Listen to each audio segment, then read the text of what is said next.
para hablarte de Bienvenido Ignacio, liderazgo y bienestar van de la mano, ¿no? Es decir, un líder genuino, real, tiene que tener una empresa en la cual el bienestar sea algo que salga fluido, de manera natural, ¿no? En primer lugar, muchísimas gracias por darme hoy paso aquí en tu programa, ¿no, Roberto? Pues evidentemente, ¿no? O sea, si nosotros trabajamos desde Great Place to Work y estamos viendo directamente y analizamos el libro detenidamente, vemos que, y viene a colación con los informes de Gallup, que los líderes son fundamentales dentro de las organizaciones. Por tanto, líderes que son para mí metalíderes, que trabajo en mi libro a través de la teoría de comportamiento de personalidad DIS. En el libro Great Place to Work se trabaja desde 4 niveles, el 5º nivel es el aspiracional, el mío es metaliderazgo para entender esos liderazgos inferiores, son totalmente imprescindibles.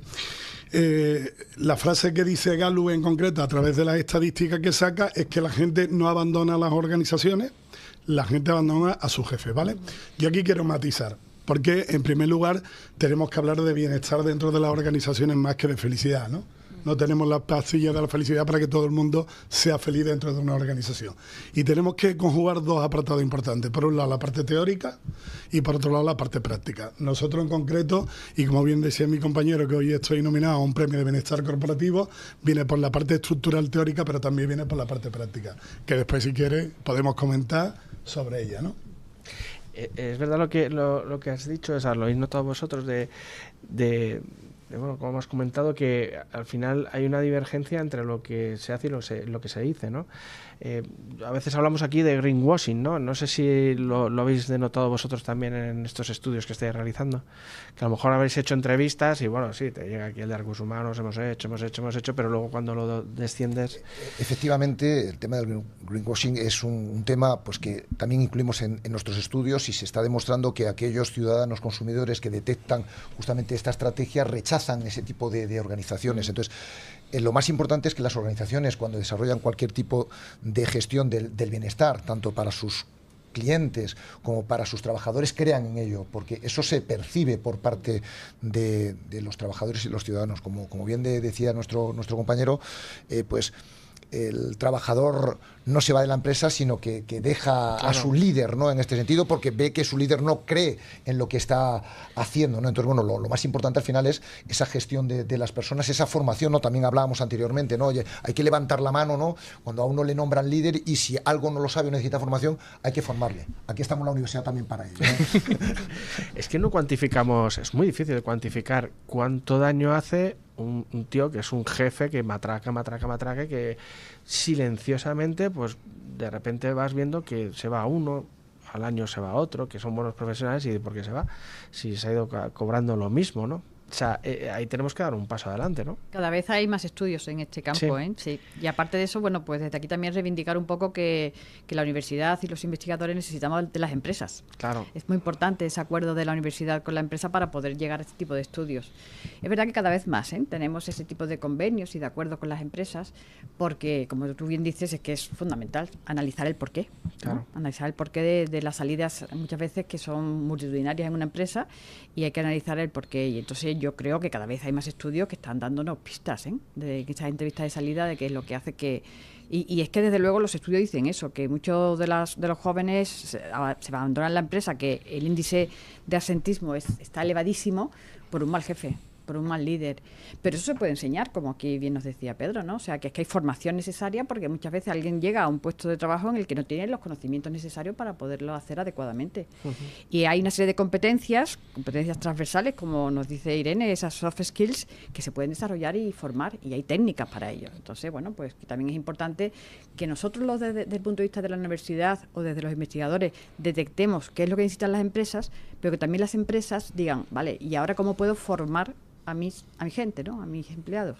Yo creo que ese ha sido el éxito del proyecto, ¿no? El haber obtenido, pues eso, la participación de 306, o sea, no sé si se puede percibir, pero es verdad que la dificultad a veces para implicar a CEOs y a gente que tiene agendas muy apretadas y que, bueno, cooperen en una investigación de varias fases, ha sido difícil, y creo que el potencial del proyecto es ese, ¿no? Ir de la mano universidad-empresa para que ellos nos digan qué necesitan, y que la universidad también nos sintamos útiles, ¿no? Porque en muchas ocasiones pues desarrollamos investigaciones que no Que tienen se quedan en la trascendencia, biblioteca, ¿no? efectivamente, y cosas como muy útiles o muy prácticas a la hora de aplicar. Claro. La palabra soft skills ha hecho mucho daño, ¿verdad? Bueno, para mí es que las soft skills son hard skills. Aquí cuando se habla de hard skills estamos hablando de alguien que sabe contabilidad, o sabe finanzas, o sabe marketing, o sabe logística, o cualquier otra área en concreto. Y estas dos áreas del comportamiento de la personalidad están orientadas a las tareas. Sin embargo, nosotros dentro de las organizaciones tenemos estructura de personas.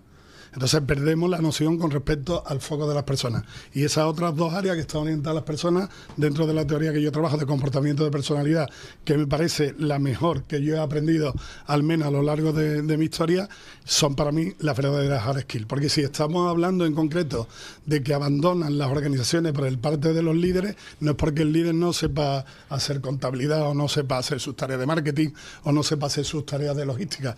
Es que no sabe relacionarse con él mismo a nivel intrapersonal y después interpersonalmente. Por tanto, lo que hoy estamos concibiendo como soft skills, para mí son las verdaderas hard skills, y es donde hay que poner el foco y donde hay que trabajar. Por eso se le llaman power skills.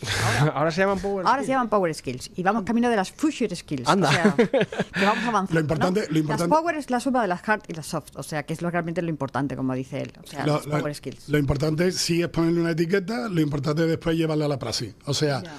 el liderazgo en concreto, para mí, desde donde yo lo trabajo, no se puede enseñar. ¿Por qué motivo no se puede enseñar? Porque se tiene que aprender, porque es de dentro hacia afuera. Es desde el propósito interior que tiene la persona. A partir de ahí podemos enseñar técnicas, habilidades, etcétera, en el campo del liderazgo. Pero en el liderazgo en el que yo estoy hablando, que es un liderazgo humanista, no el liderazgo del siglo XX o de los siglos atrás, que estaban trabajados directamente desde la época industrial y que estaban orientados directamente a las tareas y a la jerarquía dentro de la organización autocrática. Nosotros la manejamos desde la parte humanística. Y esto tiene mucho que ver, está muy vinculado con el propósito verdadero de la propia organización. Cuando buscamos un líder de la empresa, deberíamos de decir, buscamos una persona con inteligencia emocional. Así Bueno, debería ser. evidentemente la inteligencia emocional es básica para cualquier tipo de líder. O sea, si tú no tienes inteligencia emocional que viene de tu partida intrapersonal, y ateniéndonos a que la inteligencia emocional es relativamente una disciplina muy reciente, desde el siglo XX prácticamente, en los albores de 1999, 2000 al 2001, si no te conoces a ti desde tu propio liderazgo intrapersonalmente, desde las emociones, y cuál es el comportamiento y los pensamientos que tú tienes asociados a las mismas, después no te vas a poder relacionar interpersonalmente bien con los equipos. Pero de partida todos somos inteligentes emocionalmente, o tenemos una base de la inteligencia emocional. Otra cosa es cómo tenemos desarrollar esa inteligencia emocional.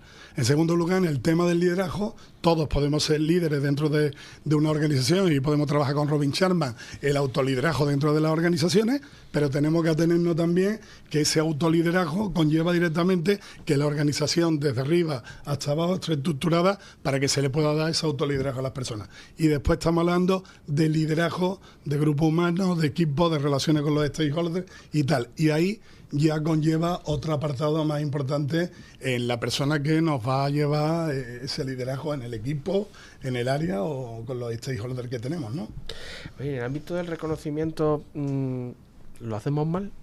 ¿Hacemos cosas en ese estudio que habéis hecho? La verdad es que el reconocimiento es do re mi del siglo XX.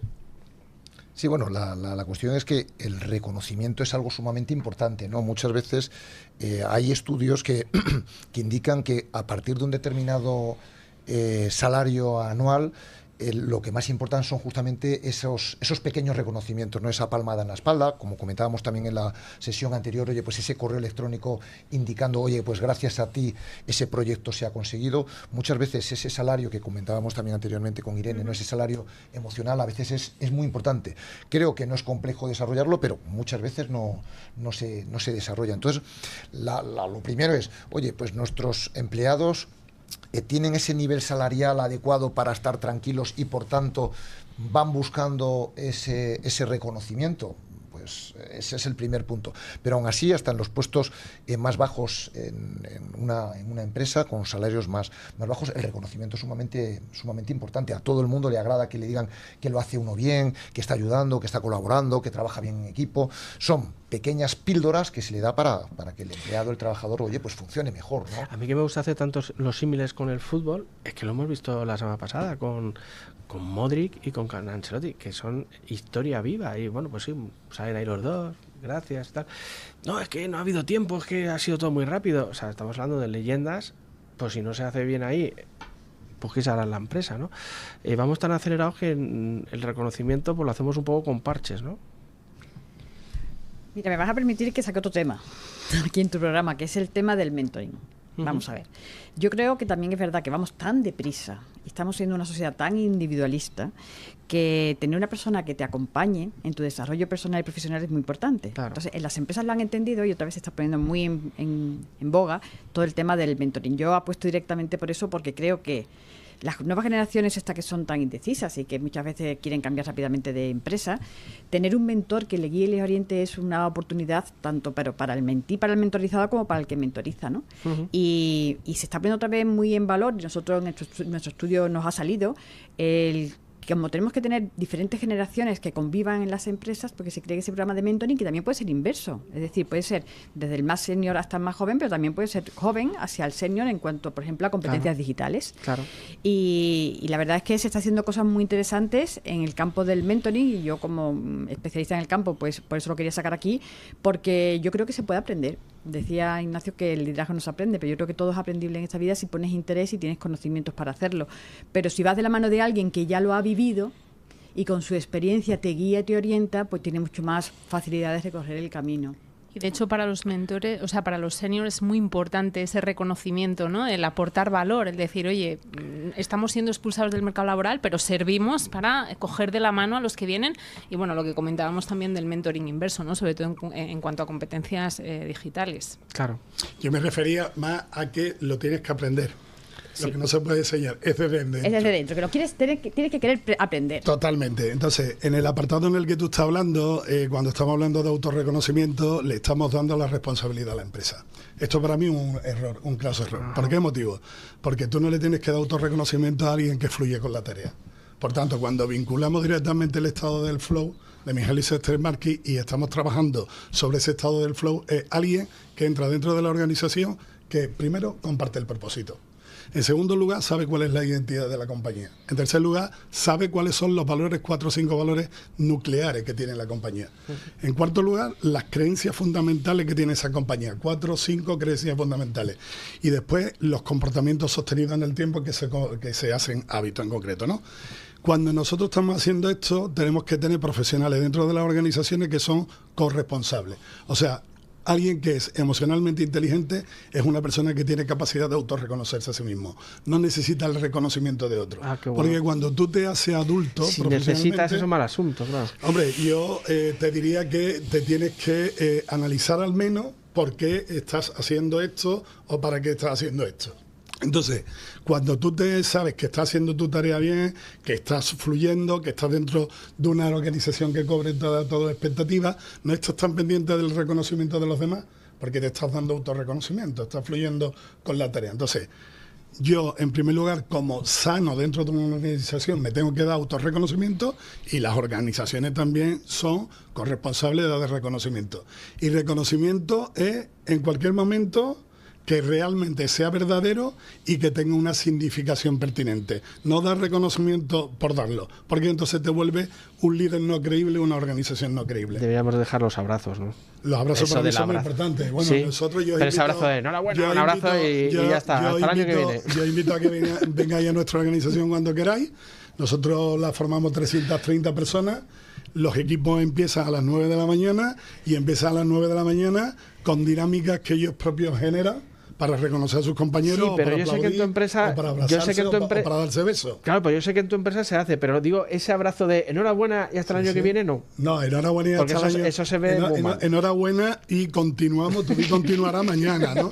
Hasta el año que viene, no, o sea. Es que eso es el día a día en muchas empresas. Enhorabuena por el fantástico año que has hecho. Roberto, hasta el año que viene. Verdadero, no impostado. Claro, ahí es donde voy. O sea, cuando, como decía Santa Teresa de Jesús, lo que sale del corazón llega al corazón.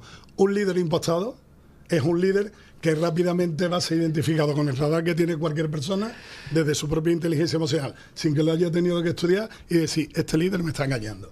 Eso es lo peor que puede hacer alguien. Yo creo que lo que refuerza tu idea es que necesitamos que las personas estén ajustadas a su empresa y a su puesto, como tú bien dices. Hay unos valores establecidos, hay una forma de pensar en la empresa, hay una estructura, y muchas veces nos pasa que los procesos de reclutamiento pues no son acordes a lo que realmente estamos buscando. Y si además ahora estamos dejando los procesos de reclutamiento en manos de la inteligencia artificial, pues perdemos la parte humanista del proceso de reclutamiento. Entonces, una vez más, que necesitamos personas que contraten a personas, porque son al final las que van a vincular el humanismo de la persona con la empresa.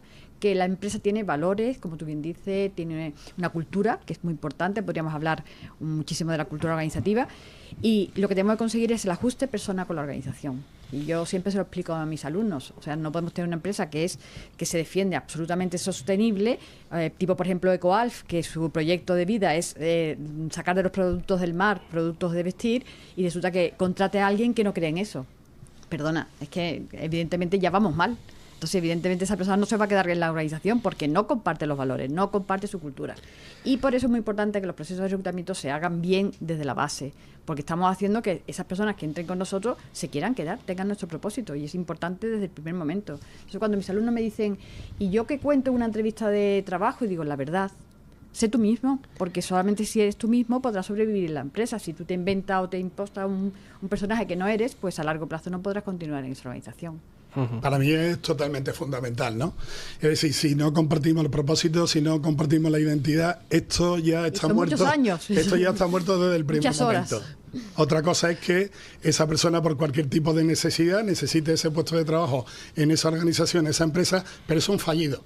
Entonces, al final, a los 6 meses, a los 9 meses al año, tenemos una tasa de rotación. Nosotros en 25 años que llevamos, que es muy difícil cumplir 25 años, en el sector educativo, en el área privada en concreto, con una optimización muy grande y una competencia muy grande, tenemos una rotación por debajo del 1%. O sea, esto es una rotación muy baja. Y tenemos personas que se están jubilando hoy en la compañía, que llegaron a hace 25 años, y tenemos esas generaciones que están integradas dentro de las organizaciones. Lo importante es la integración dentro de un propósito que yo comparto. Y esto tiene que ver mucho con los comportamientos de personalidad de las personas y de la propia organización, ¿no? Un líder tiene que tener la capacidad de delegar, ¿no? Va innato, de confiar, de delegar.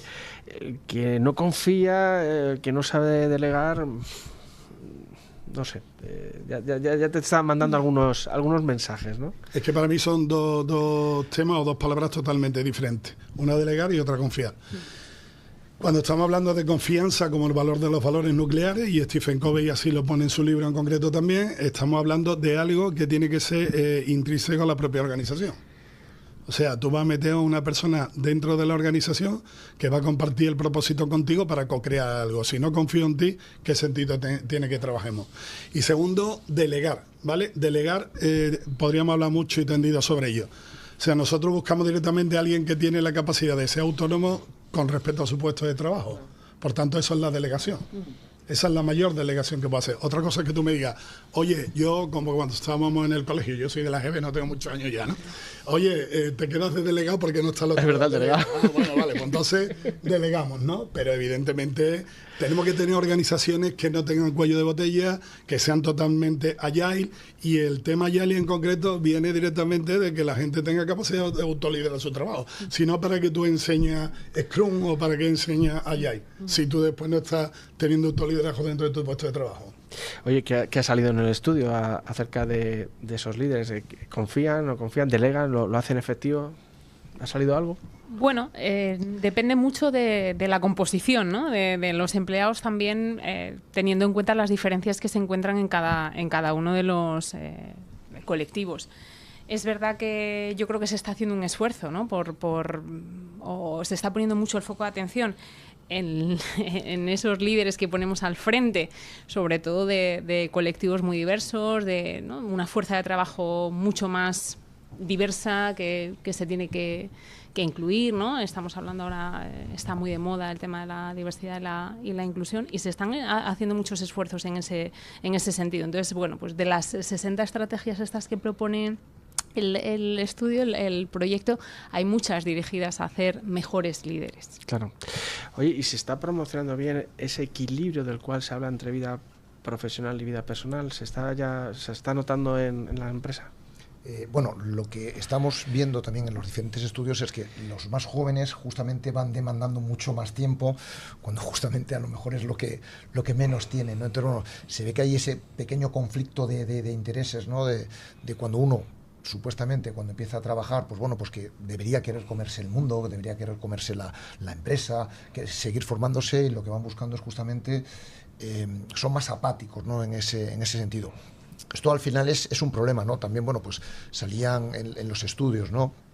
Cómo al final hay que tratar a las personas, lo comentabas tú, ¿no? Es decir, hay que intentar a cada persona darle su puesto de trabajo y a cada persona tratarla de manera individual. Pero claro, cuando tenemos empresas donde tenemos que contratar a 100 personas de base, al final todos los trabajos son similares. No podemos al final tampoco hacer ese trabajo específico donde, bueno, no, yo es que quiero venir a las 11 de la mañana, ¿no? Y si no vengo a las 11 de la mañana, y yo prefiero trabajar mejor por las tardes. No, bueno, es que aquí el trabajo es desde las 8 de la mañana hasta las 7 de la tarde y hay que adaptarse. Entonces, bueno, hay veces que eso es un pequeño problema, pero sobre todo se está viendo que las nuevas generaciones son menos comprometidas al principio, y por eso se están dando, pues bueno, pues estas rotaciones tan elevadas en estos primeros años, ¿no? Son personas que no encuentran, quizá, no, como se planteaba antes, a lo mejor la organización en la que inicialmente empiezan a trabajar, pues no se sienten identificadas con ellas, es su primer trabajo, su segundo trabajo, su tercer trabajo, y bueno, pues están utilizando esas organizaciones como puente para ir saltando, porque lo que van buscando, digo, sobre todo estas nuevas generaciones, es tener mucho más tiempo para ellos, ¿no? Y no piensan tanto a lo mejor en ese desarrollo profesional. Claro. Yo, Roberto, si quiere hago una puntualización. A mí me gusta mucho el cambio de nombre que se ha hecho a la conciliación. Hemos pasado de la conciliación familiar a la conciliación personal. Y eso ese cambio de nombre ha sido clave, porque las nuevas generaciones pues han entendido que la conciliación es para hacer parte de tu vida trabajando y parte de tu vida viviendo. Y esa parte en la que vives puede ser ir al gimnasio, ir a una asociación que te apetezca, hacer un voluntariado, estar con la familia. Entonces, las empresas también lo han entendido así. Es decir, que antiguamente era como, tengo que conciliar porque tengo familia. Bueno, no, ahora necesariamente no tienes por qué tener una familia como tradicionalmente se ha concedido, pero tú tienes que saber conciliar. Claro. Y yo creo que es que además las empresas han entendido, porque se ha habido estudios que así lo han demostrado, que es productivo que se concilie. Claro. Entonces, hay que dar un gran paso en el ámbito de la conciliación, ya no solamente de cara a los trabajadores, que también lo necesitamos, sino de cara a las empresas, porque las empresas tienen que ser organizaciones saludables. Con todo el tema de salud mental que estamos teniendo, todos los problemas de salud mental, lo que menos le interesa a la empresa es tener un acto de asentismo, y entonces saber que efectivamente la conciliación es esencial y fundamental para las empresas es clave en el siglo XXI, y así lo están entendiendo. Ignacio, ¿cómo ves esto? Bueno, que no podemos coger todas las empresas como un todo. O sea, estamos hablando de qué empresa estamos hablando. Si estamos hablando de las empresas que están en el ranking, en el top 1000 de España y que vienen del siglo pasado, tienen unas estructuras mentales, un mindset, que ellas mismas se tendrán que escuchar a ellas mismas para dar solución a sus profesionales. Por otro lado, estamos en el mundo de las pymes, ¿no? Que realmente el 99,99% de las empresas españolas son pymes, y son pymes familiares. Estas pymes familiares van a necesitar personas dentro de sus organizaciones y van a tener que adaptarse y van a tener que tener flexibilidad. Siglo XX era el siglo XX y el XXI y el XXI. Y después meter segmentos, las personas mayores, como yo en concreto, sí tenemos una estructura para ser más rígido trabajando, y las personas más jóvenes en concreto buscan más flexibilidad. No creo que sea tan sencillo. ¿Por qué? Porque cuando tú ves startup en concreto, ves gente que le echa cientos de horas sin cobrar ni un duro a un proyecto en el que están fluyendo, y son gente que viene del mundo de la tecnología y que son jóvenes. Entonces, ¿cuál es el kit de la cuestión? El kit de la cuestión es cuando yo veo un trabajo directamente como un trabajo, etimológicamente y peyorativamente negativo. Entonces, cuando yo veo mi trabajo desde un punto de creación o de co-creación en el que estoy fluyendo, se acabó directamente todo el tema de conciliar, porque yo me lo voy a buscar. Ahora, yo sí estoy de acuerdo con conciliar, porque evidentemente necesitamos personas que estén bien dentro de la organización para que la organización pueda estar bien y pueda ser productiva. Si no, es imposible. Si las personas no están bien, la organización no puede estar bien y la organización no puede ser productiva, porque las personas no van a ser productivas. Estoy totalmente de acuerdo contigo en que el trabajo no debe ser visto como trabajo, como algo peyorativo, sino como parte de tu vida. Entonces yo, cuando entro en clase muchas veces, le digo a los alumnos, venga, a pasármelo bien. Porque si yo vengo a pasármelo bien, vosotros vais a aprender y yo voy a enseñar, que es el objetivo de esta clase. Entonces, cuando yo salgo y me dicen, ¿vas a trabajar? No, no voy a trabajar, voy a vivir. voy a vivir, porque al final mi vida está compuesta de todas estas cosas. Hoy voy a trabajar, mañana voy al gimnasio, después voy a cada uno. Y es la única forma en la que podemos entenderlo. Y yo creo que transmitir eso a jóvenes y a mayores, o sea, aquí ya no es cuestión de colectivo, sino a todo tipo de personas, que tú tienes que intentar conseguir de tu trabajo, tu vida, es un objetivo que tenemos que tener por delante, porque es la única forma de conseguir esa salud tanto mental como física, para poder estar acorde con lo que estás o que quieres realizar en tu vida diaria. Y dentro, para permitirme un breve apunte a colación, que estoy totalmente de acuerdo contigo, eso tiene que estar permeado en la organización desde arriba hacia abajo. O sea, no es la persona la que tiene que venir a ponerme la flexibilidad, el bienestar, el que yo esté a gusto dentro de la organización o el que pueda hacer otra área de mi vida. Tiene que ser la propia organización la que tenga este modelo de pensamiento y que ese modelo de pensamiento se lleve a la praxis. Líderes como estos es lo que necesitamos en las organizaciones. Y como tú dices, en un tejido empresarial en el que el 99,9% son pequeñas y medianas empresas, o los empresarios tienen esa forma de pensar, o es muy difícil que lo podamos llevar al mundo del trabajo. Y por dos vías. Para terminar, por la parte de la administración con lo que le corresponde, porque el país necesita empresas, y por la parte de los propios empresarios, porque si no su empresa se va a morir. Y rápido. ¿Qué consejo, con un titular así me darías de todo lo que hemos hablado como consejo final de esta tertulia que hemos tenido? Empiezo por mi izquierda. Sí, bueno, pues yo un consejo rápido es que al final las empresas se tienen que adaptar también a sus trabajadores y tienen que evidentemente ver en la situación en la que estamos, teniendo en cuenta que somos muy diversos todos. Claro. Bueno, es que intentas resumir en una frase, Roberto, a mí me la búsqueda del titular, la búsqueda del titular. Pues yo creo que estamos haciendo las cosas bien, pero podemos hacerlo mejor. Es lo que es como que quedaría. Y para eso es importante que la universidad y la empresa vayan de la mano. Muy bien. Pues yo lo cuento muchas veces en clase. Siempre digo a los chavales, ¿no? Un poco la idea de pensar en personas. No solo me importa lo que me cuestas, sino también lo que me cuentas. Lo que me cuenta es, pues eso, nos puede beneficiar a las dos partes, ¿no? Entonces, prestar mucha atención a las personas. Qué bueno. Don Ignacio, ¿un titular? Pues mira, yo más que titular, un consejo, un resumen, ¿no? Un pensamiento para compartirlo con tu oyente. El bienestar es bidireccional. La persona dentro de la compañía tiene que entender que va a estar bien dentro de la organización, y la organización tiene que querer y proyectar que las personas estén bien dentro de la misma. Por tanto, bidireccionalidad. Voy a hacer de notario, porque yo veo que cuando vienen tus chicas aquí a hablar cada 15 días, o que cada mes viene alguna, se nota ese ambiente, macho. O sea, vienen desde Sevilla para estar aquí 20 minutos y se vuelven y se nota ese flow. Es que lo importante es cuando tú no estás, qué es lo que pasa dentro de tu organización. O sea, si la gente cuando está dentro de tu organización es cuando se tiene que poner a funcionar, malo, Roberto. Claro que sí. Pues nada, señores, vamos a despedirnos. Gracias, chicos, por haber estado aquí con nosotros en esta gran tertulia. A ti, Roberto. Un abrazo. Un auténtico placer, Roberto.